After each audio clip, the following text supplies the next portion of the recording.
Discuss centre of mass. Centre of mass हमने कर लिया ना, right. Position of centre of mass हमने पढ़ा था, राइट ना। What was that for suppose sir हमने लिखा था if there are lot many particles of masses m1 with position vector as r1 vector, m2 r2 vector up to mn rn vector upon m1 plus m2 plus m3 and up to mn, that is total mass, right? This was r vector of center of mass. This is what total mass. तो इसको इधर ले जाओ तो total mass into position vector of center of mass is m1 r1 vector plus m2 r2 vector up to mn rn vector. Now if I differentiate both the sides with respect to t, differentiate both the sides with respect to t, what do I get? Capital M. Total mass तो change नहीं होगा. d by dt of position vector of center of mass, d by dt of position vector of center of mass is equal to m1 mass change नहीं होगा, d by dt of r1 vector plus m2 d by dt of r2 vector. ऐसा करते जाओगे तो mn d by dt of rn vector, right? समझा? So, ये क्या हो गया? dr by dt क्या होता है? What is rate of change of position with respect to time?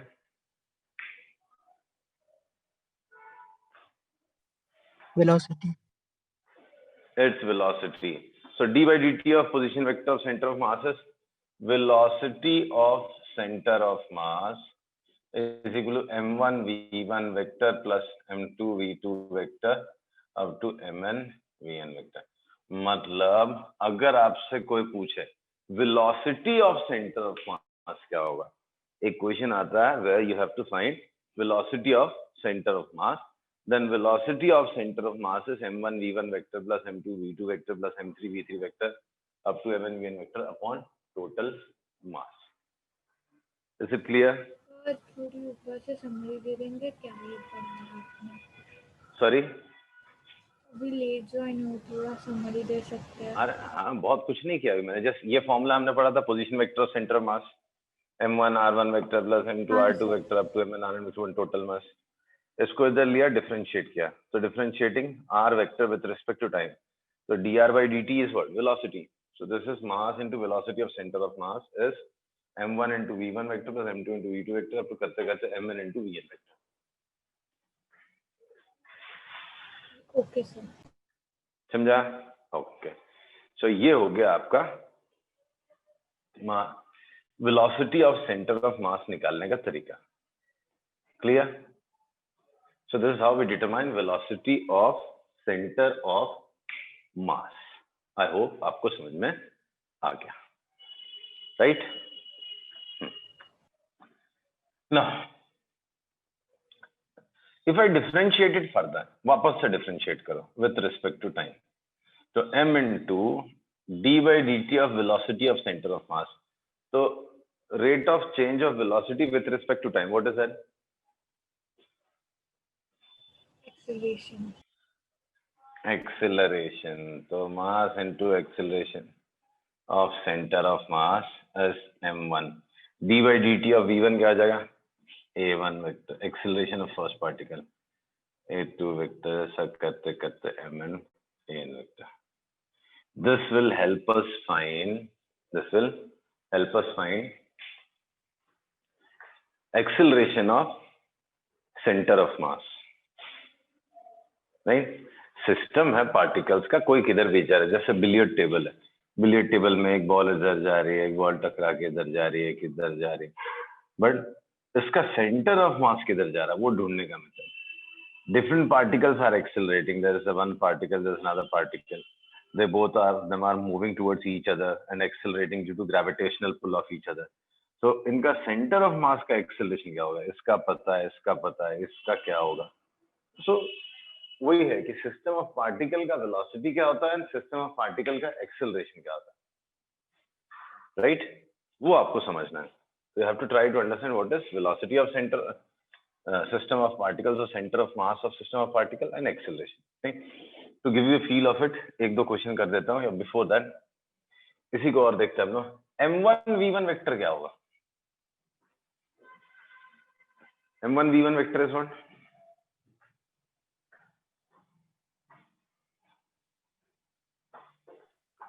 Momentum. Momentum of first particle. So this is P1 vector. M2 V2 vector is P2 vector. करते करते Pn vector. इसको हम लोग बोलते हैं momentum of center of mass. So momentum of center of mass या momentum of system of particle अगर कोई पूछे, basically center of mass word शायद use करना गलत होगा, ये तो point हो गया, of system of particle. How to say a net momentum कह लो चले, net of system of particle. एक सिस्टम ऑफ पार्टिकल का मोमेंटम क्या होगा? मैं अलग अलग पार्टिकल्स हैं, right? If there is one particle, there is one more particle, there is one more, इसका कुछ मोमेंटम है, इसका कुछ मोमेंटम है, इसका कुछ मोमेंटम है. कोई पूछता है सिस्टम का क्या मोमेंटम है, तो सम हो जाएगा P1 vector plus P2 vector plus P3 vector to Pn vector, right? समझा? Yes sir. ओके, सो अब एक दो छोटे छोटे क्वेश्चंस करेंगे हम लोग. एक क्वेश्चन लिखता हूँ. Suppose there is a particle, ये एक्स एक्सिस है, ये वाई एक्सिस है. There is a particle of mass 2 kg moving with velocity of 5 metre per second towards right, and there is a particle of mass 3 kg moving with 4 metre per second in this direction. Find velocity of centre of mass. Velocity of centre of mass. ये पहला question ले लो.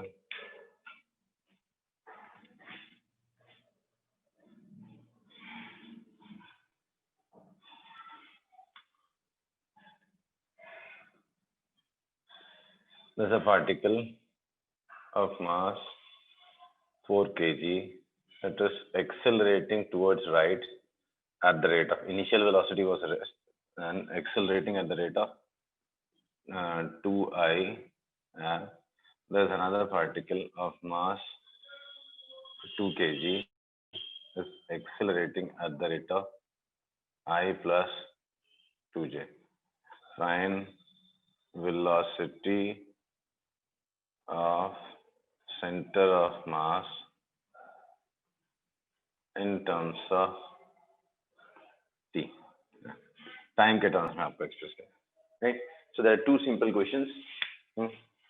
You have to find velocity of center of mass in terms of t and acceleration of the system. Acceleration of the center of mass. Acceleration of the center of mass. Try करो, बड़ा आसान सा है, बस वो expression के साथ deal करना आपको आ जाए तो I will take you the next topic. इसमें ज्यादा कुछ है नहीं. इतना इजी क्वेश्चन नहीं कर पा रहे यार. इस केस में पूछा velocity of centre of mass, तो velocity of centre of mass क्या होता है? m1 v1 vector plus m2 v2 vector upon m1 plus m2. So first particle is of mass. What is mass of first particle? 2 kg. What is its velocity in vector form? 5I. So 5I cap plus. This is 3 kg. What is its velocity? 4j cap. Right? Upon 2 plus 3. So this is 10I plus 12j. 10I plus 12j is 20. Sorry. 10I plus 12j upon 5. So velocity of center of mass is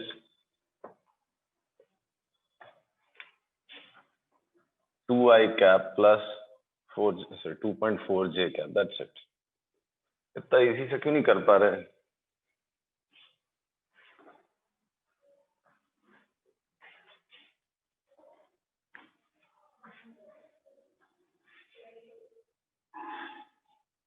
आ रहा समझ में? Yes, sir.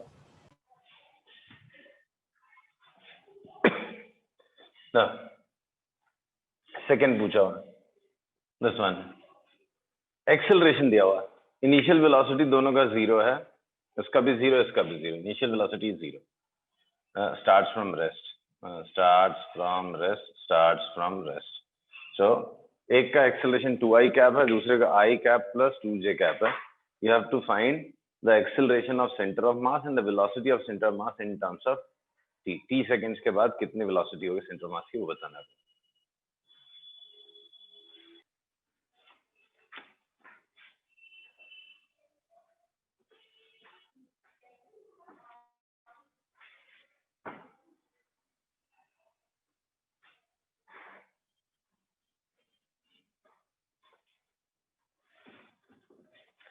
Next वाला आ रहा है question समझ में, या मैं करके बताऊं? सर उसका एक्सेलरेशन आया 1i cap plus 2/3 j cap acceleration drop. Okay, velocity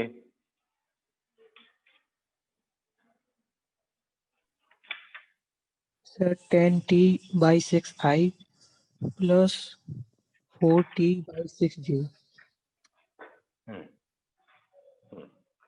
चलो, एक्सेलरेशन ऑफ सेंटर ऑफ मास निकालना था, तो 4 into 2i cap plus 2 into i cap plus 2j cap upon 6, तो 8i plus 2i plus 4j upon 6, that is 8 plus 2 तो अलग आ रहा है, 5/3i cap plus 2/3j cap. क्या गड़बड़ करते हैं? चिन्मय ने कुछ अलग आंसर बता देना. चिन्मय, मैंने तो यही बताया. चलो, अच्छा एक्सेलरेशन है. ना velocity of centre of mass क्या बताया?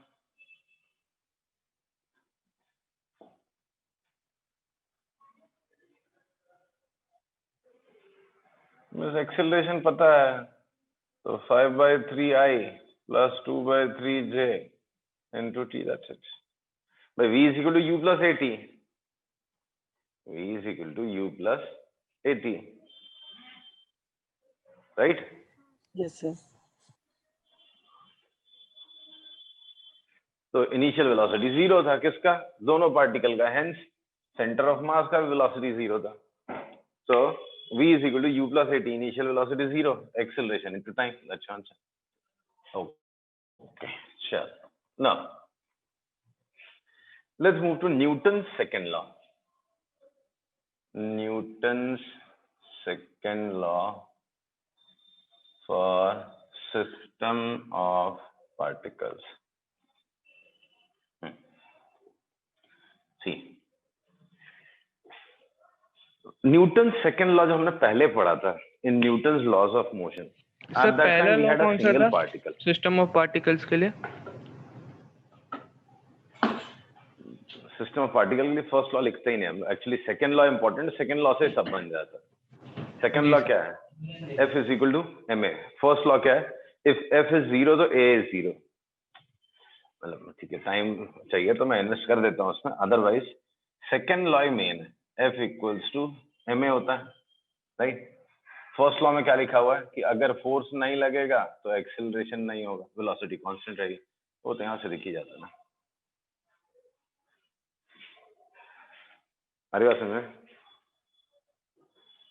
चलो, let's read it as laws of motion for system of particles. Okay, laws of motion for system of particle, ऐसा पढ़ लेते हैं. चलो, laws of motion for system of particles. ठीक है. सो सी, जब भी हमने लॉज ऑफ मोशन पढ़ा था प्रीवियस चैप्टर में, there we have applied Newton's laws of motion to a single particle, right? एक सिंगल पार्टिकल होता था, उस पे जो फोर्स लगता था F, उसका मास m है, तो it undergoes an acceleration given by formula F/m.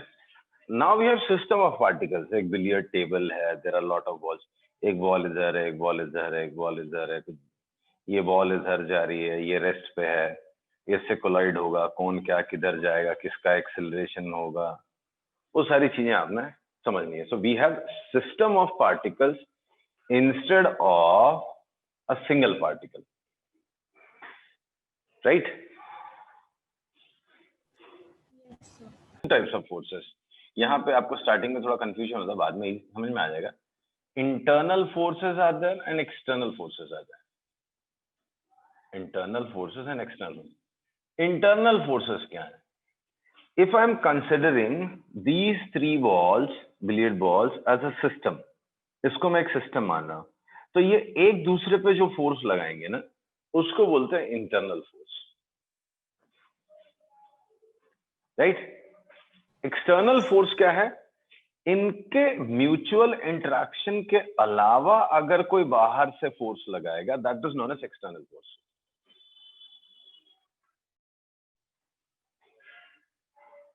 Yes, Getting sir. it? System of particle है. तो ये सिस्टम हो गया. पहले तो हमने सिंगल पार्टिकल देखा था, उसमें सिंगल पार्टिकल खुद से थोड़ी ना इंटरेक्ट कर सकता, तो उसके लिए जो भी फोर्स लगता था वो बाहर से लगता था. अभी यहाँ पे सिस्टम ऑफ पार्टिकल है. सिस्टम ऑफ पार्टिकल में क्या लिखा हुआ? मतलब 2 इंटरेक्शन हो सकते हैं. ये पार्टिकल्स आपस में भी इंटरेक्ट कर सकते हैं और कोई बाहर वाला आके भी इन पे फोर्स लगा सकता है.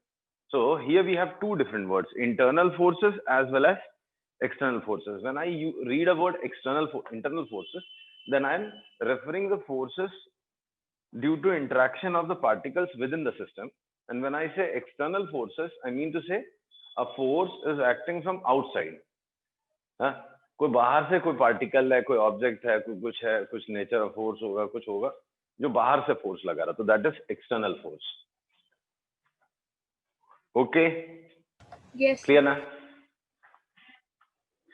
When I say force acting on the system, so I should count this one or I should count this one or both? When I say force External acting on the force. system, ऐसे trick questions होते हैं. तो जब मैं बोलता हूँ force acting on the system, you have to consider only external forces. दो थोड़ा सा क्लैरिटी रखने के लिए क्वेश्चन में वो लोग मेंशन कर देते हैं इंटरनल एक्सटर्नल, बट ऐसे मतलब क्वेश्चन होते हैं. If no force is acting on the system, can its kinetic energy change? अगर कोई फोर्स सिस्टम पे नहीं लग रहा है तो क्या सिस्टम की काइनेटिक एनर्जी चेंज हो सकती है? सर वो इंटरनल फोर्सेस तो लग रहे होंगे ना. हाँ, तो इंटरनल फोर्सेस लग रहे हैं तो उसकी काइनेटिक एनर्जी चेंज हो सकती है. भाई अभी ये सन एंड मून अर्थ है और एक ऑब्जेक्ट है. ये एक दूसरे के अट्रैक्शन की वजह से भी तो स्पीड अप हो सकते हैं. अभी कुछ नहीं था, दोनों की वेलोसिटी 0 थी, no kinetic energy there. But if due to their mutual gravitational pull they start moving towards each other, तभी दोनों में काइनेटिक एनर्जी आ जाएगी. तो काइनेटिक एनर्जी तो चेंज हो सकती है. So kinetic energy of system of particles may change even if net force acting on the system is 0. तो उसमें आपने क्या बोला है? मैंने तो स्टेटमेंट क्या बोला? If no force acts on the system. मैंने तो मेंशन ही नहीं किया एक्सटर्नल फोर्स या इंटरनल फोर्स. अब तो by default it is external force only. Internal force की तो बात ही नहीं करते. हमारी बात समझ में? क्यों? Yes. इंटरनल फोर्सेस का टोटल 0 होता है. कैसे? ये इस पे जो फोर्स लगा रहा है इसका एग्जैक्टली उल्टा फोर्स ये लगा रहा है इस पे. तो अगर मैं सिस्टम पे उसका टोटल करूंगा तो वो तो 0 ही हो जाना ना. वो तो जब बाहर से फोर्स आएगा तो ही टोटल में ऐड होगा.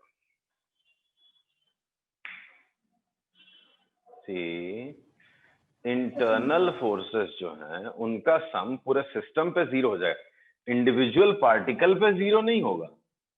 इंटरनल फोर्सेस की वजह से इस पे 0 नहीं लग रहा, बट अगर ओवरऑल सिस्टम के फोर्सेस को ऐड करूंगा तो ये दोनों कैंसिल नहीं हो जाएंगे.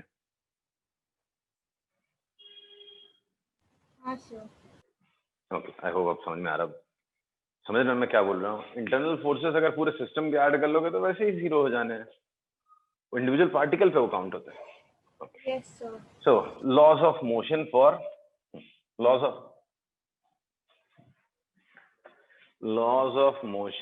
system of particles. तो पहला लॉ वापस से पूरा स्टेट कर देता हूँ. फर्स्ट लॉ में क्या लिखा होगा? If no force acts on the system, if no force acts on the system, then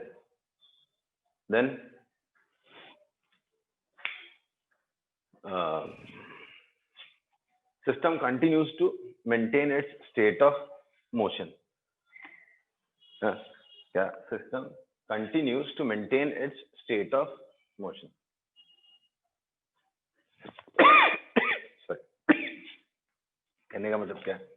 एक सिस्टम है, there is a system and no external force acts on this system. बाहर से कोई फोर्स नहीं लगा, बाहर से कोई फोर्स नहीं लग रहा, तो जो इस सिस्टम का स्टेट ऑफ मोशन होगा वो मेंटेन रहेगा. If the system is at rest, it will remain at rest. If it was in motion, then it will continue moving with same velocity. Right? But सवाल ये आता है, what will continue moving with same velocity? ये particle इधर जा रहा था, ये पार्टिकल इधर जा रहा था, ये इधर आ रहा था, ये रुका हुआ था, तो क्या ये सारे उसी को स्टेट ऑफ मोशन का मेंटेन करेंगे? चलो एक अच्छा एग्जांपल के लिए मैं इसको रब करके 2 बिलियर्ड बॉल ले लेता हूँ. Suppose there were 2 billiard balls. One is moving this way, other is at rest. Other is at rest. So Newton's laws of first law अगर मैं अप्लाई करूँ किस पे, ये सिस्टम ऑफ पार्टिकल पे, तो मैं क्या बोलूंगा? If no external force, अभी स्पेसिफाई कर देता हूँ, अल्टीमेटली मतलब वही है कि total force he. So if no force acts on the system, then system will maintain its state of motion. मैं कह रहा हूं कि बाहर से कोई फोर्स लगा रहा नहीं लगा रहा, तो इसका स्टेट ऑफ मोशन मेंटेन रहेगा. आपको लग रहा है कि स्टेट ऑफ मोशन मेंटेन रहेगा थोड़ी देर के बाद ये जब इससे टकराया जाएगा तो? वो पार्टिकल्स का तो नहीं मेंटेन रहेगा ना, वो तो अलग अलग इससे घूम रहे. हाँ, तो फिर सिस्टम का क्या होता है स्टेट ऑफ मोशन? सिस्टम का स्टेट ऑफ मोशन मतलब क्या सर? सिस्टम जैसे पहले था वैसे ही रहेगा. पहले कैसे था? सिस्टम की पोजीशन तो चेंज हो रही पड़ी. तो चलो क्या सरप्राइज सस्पेंस वाली कोई चीज नहीं, सेंटर ऑफ मास का वेलोसिटी वही रहेगा. ये पार्टिकल इधर जा रहा है, राइट? ये पार्टिकल जा रहा है, इनका सेंटर ऑफ मास भी साथ साथ में आगे जा रहा है, इनका कोलिजन होगा. देयर इज अ पॉसिबिलिटी ये स्लो हो जाए, ये तेज चलने लग जाए, लेकिन इनका सेंटर ऑफ मास अपना स्टेट ऑफ मोशन मेंटेन करेगा. सी व्हेन आई से state of motion of system of particle, तो उसमें इंडिविजुअल पार्टिकल्स की वेलोसिटी तो काउंट नहीं कर सकते ना, सिस्टम एज अ होल देखना है आपको. तो वेलोसिटी ऑफ सेंटर ऑफ मास देखनी है आपको. नहीं समझा? बहुत इंटरेस्टिंग फैक्ट है. ये आएगा, ये इससे टकराएगा, हाँ, तो ये आगे चल पड़ेगा या कुछ भी करे, लेकिन सेंटर ऑफ मास वो इस पीछे चलता रहेगा. तो क्या लिखा हुआ है? If no external force. हाँ सर, अभी आपने बोला कि पहले पार्टिकल का जो फर्स्ट पार्टिकल है उसका सेकंड पार्टिकल से कोलिजन हो जाएगा, ठीक है ना? तो जब कोलिजन होगा तो हो आप जाएगा, बोल रहे हैं कि एक केस बनेगा जिसमें जो दूसरा पार्टिकल है वो चलना चालू हो जाएगा, पहला पार्टिकल नहीं चलेगा, रुक जाएगा. मतलब एक बोला केस बोला मैंने, देयर इज अ पॉसिबिलिटी. हम लोग सीखेंगे अंडर कोलिजन में. कोलिजन एक टॉपिक है बड़ा सा, उस पर मेरा डाउट ये था, जब वो वहाँ पे रुक जाएगा, जब वहाँ पे वो पहला पार्टिकल रुक जाएगा तो उसका सेंटर ऑफ मास कैसे चलता रहेगा, मतलब उस डायरेक्शन में कैसे चलता रहेगा और उस स्पीड से कैसे चलता रहेगा? आपने बोला कि जब ये चल पड़ता है, कोलिजन होगा तो वो दूसरे में वो अपनी. जी सर. जी सर, क्या बोल रहा? बोलना मैं पूछ रहा था कि कैसे सर वो सेम पे कैसे रहेगा? हम अभी स्लो हो जाएगा ना, तो आपने बोला कि सेम वेलोसिटी पे चलेगा. रहेगा, वही तो लॉ ऑफ मोशन है. अरे भाई वही तो लॉ ऑफ मोशन है ना. लेकिन sir body as a whole पे इम्पैक्ट तभी पड़ेगा जब एक्सटर्नल फोर्स लगे. अरे बेटा तो दूसरी चल पड़ी ना, कॉम्पनसेट कर दिया ना. ऐसा कभी हो सकता है कि ये जाए टकराए और दोनों इधर रिटर्न आ जाए? ऐसा होता है? नहीं sir. What do you expect? अगर ये ऐसा हो सकता है कि दोनों इस साइड चल पड़े, सर वो तो डायरेक्शन अगर ऐसा पहले हो और सकता है कि दोनों इधर चल, नहीं नहीं। पहला आ रहा है ऐसा, ठीक है, तो दोनों ऐसे जा सकते हैं क्या? जा सकते हैं ऐसे? कभी सोचा है, नहीं देखा है? मैंने तो यही सीखा सिर्फ बचपन से, हम लोग जा तो नहीं सकते हैं। एक इधर जाता है तो दूसरा इधर जाता है। कैसे ऐसे चल पड़ेंगे दोनों? ये इधर से आएगा, बोलेगा चल भाई अपन घूम के आते हैं इधर, इधर जा सकते दोनों? नहीं नहीं नहीं दोनों नहीं सर, जाएंगे बेटा, वो एक इधर दोनों जाएगा और लोग दूसरा इधर डायरेक्शन की जाएगा। तरफ ही जाएंगे। जी सर जी सर। या तो दोनों इधर जाएंगे या ऑब्लिक होगा, इधर कोने से टकराएगा तो ये इधर जाएगा ये इधर जाएगा, यही देखा है ना। पूल, अगर आप मोबाइल जी में भी सर। गेम खेलते हो पूल, तो उसमें भी यही देखा हमने, एक इधर जाता है एक इधर। जी सर। तो ऐसा नहीं लगता आपको कि हाँ कुछ तो है जो सीधा चलता जा रहा है? आपको मन कह रहा है एक इधर जाएगा एक इधर जाएगा, अच्छा सब तो कुछ है जो उसको उनका एवरेज है, ऐसा कंपोनेंट कुछ है जो निकालने के लिए सीधे ऐसे। चलता है। कुछ भी हो, लेकिन कोई एक चीज है जो अपना स्टेट ऑफ मोशन मेंटेन करे हुई है, वही चीज सेंटर ऑफ मास है। जी तो सर। अगर एक्सटर्नल फोर्स जीरो है, एक्सटर्नल फोर्स जीरो है मतलब टोटल फोर्स इज जीरो है सिस्टम पे। तो if no external force acts on the system, that is net force acting on the system is zero, then velocity of center of mass remains constant.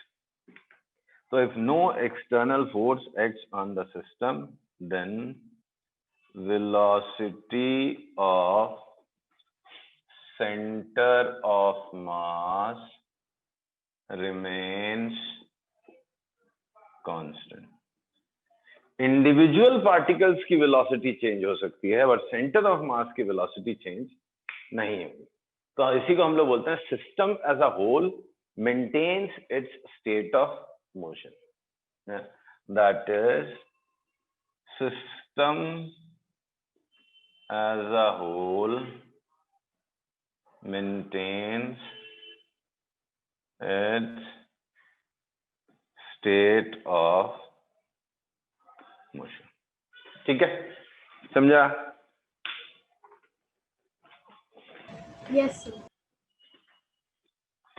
Okay, ना फिर second law, अगर expression लिखना है जो ज्यादा important है, जिसपे सारे सम्स बनेंगे हमारे, तो वहां पे क्या लिखा हुआ है? Net force acting on the system. Net force लिख दिया तो अंडरस्टूड है, इंटरनल फोर्सेस तो वैसे ही कैंसिल हो जाएंगे, राइट? तो net force acting on the system is mass, total mass of the system into acceleration of centre of mass. ये है Newton second law. Newton second law of motion में हम क्या लिखेंगे? Net force acting on the system. तो net force बोल दिए तो ऑलरेडी इंटरनल फोर्सेस कैंसिल हो गए उसमें, राइट? हाँ सर, मतलब उनको इन्वॉल्व नहीं करेंगे ना, बस एक्सटर्नल। मत करो कंफ्यूजन, मत क्रिएट करो। जब मैं बोल रहा हूँ नेट फोर्स तो सिर्फ एक्सटर्नल फोर्सेस ही आप देखो, इंटरनल देखो ही मत, क्योंकि इंटरनल फोर्स वैसे ही कैंसिल हो जाएंगे। भाई ये इस पे लगा रहा है, ये इस पे लगा रहा है, तो जब टोटल फोर्स इन सारे पार्टिकल्स पे लगने वालों को ऐड करोगे तो वो तो वैसे एक दूसरे को कैंसिल कर देंगे। इग्नोर एक्सटर्नल फोर्सेस ही काउंट करो आप। जो सिस्टम के बाहर से फोर्स लग रहा है ना, सिर्फ उनको ही काउंट करो, राइट? अभी जैसे यहाँ पे समझो एक बिलियर्ड का टेबल का कॉर्नर है, ये बॉर्डर, राइट? अभी ये बॉल यहाँ से इससे टकराएगी, ये चलने लगे या शायद कुछ भी हो जाए, सेंटर ऑफ मास अपना मेंटेन रहेगा। लेकिन जैसे ही ये बॉर्डर से टकराएगा तो इस सिस्टम के बाहर से एक फोर्स लगेगा ना, तब सेंटर ऑफ मास का डायरेक्शन चेंज हो जाएगा, सेंटर ऑफ मास की वेलोसिटी का डायरेक्शन चेंज हो जाएगा, क्योंकि बाहर से फोर्स आ रहा है। This border is not the system ना, system contains only 2 balls. Yes sir.